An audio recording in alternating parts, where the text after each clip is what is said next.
નમસ્કાર, YNN ન્યૂઝમાં આપનું સ્વાગત છે। સમાચારમાં વાત કરીએ તો કાળઝાળ ગરમીમાં પક્ષીઓને પીવાનું પાણી મળી રહે તેવા શુભ આશય સાથે ભાજપ યુવા મોરચાની ટીમ દ્વારા વોર્ડ નંબર 12માં અકોડા ગાર્ડન ખાતે લોકોને નિઃશુલ્ક પાણીના કુંડાનું વિતરણ કરવામાં આવ્યું હતું। ભારતીય જનતા પાર્ટી યુવા મોરચા પ્રદેશ અધ્યક્ષ ડોક્ટર હેમાંગ જોશી, ભારતીય જનતા પાર્ટી વડોદરા શહેરના પ્રમુખ ડોક્ટર જયપ્રકાશ સોનીના માર્ગદર્શન હેઠળ શહેરના જુદા જુદા વિસ્તારોમાં પાણીના કુંડાઓનું વિતરણ કરવામાં આવી રહ્યું છે।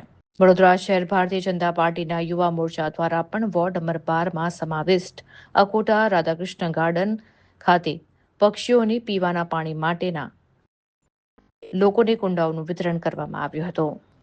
આ કાર્યક્રમમાં સ્મિત પટેલ, રીટાબેન સિંહ, ટ્વિંકલબેન ત્રિવેદી, ભાજપ યુવા મોરચાના વિસ્તારક ધ્રુવભાઈ પારેખ, વોર્ડની ટીમ સહિત કાર્યકર્તાઓ અને હોદ્દેદારો ઉપસ્થિત રહ્યા હતા। આ કાર્યક્રમ આગામી 6 એપ્રિલ સુધી ચાલશે, જેમાં જુદા જુદા વિસ્તારોમાં પીવાના પાણીના કુંડાઓનું વિતરણ કરવાનો સંકલ્પ લેવામાં આવ્યો છે। આજે ભારતીય જનતા પાર્ટીના યુવા મોરચા દ્વારા આજે અકોટા ગાર્ડન ખાતે પક્ષીઓ માટે કુંડાનું વિતરણ કરવાનું કાર્યક્રમ રાખેલ છે, જેમાં અમારી વોર્ડની ટીમ, યુવા મોરચાની ટીમ સાથે અમારા યુવા મોરચાના વિસ્તારક એવા ધ્રુવભાઈ પરીખ અહીંયા હાજર છે।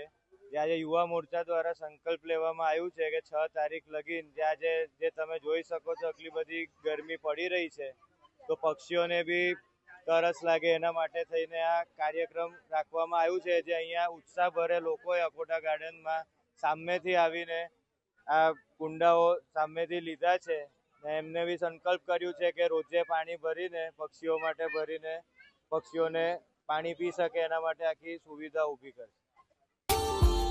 Subscribe now and press the bell icon. Never miss an update.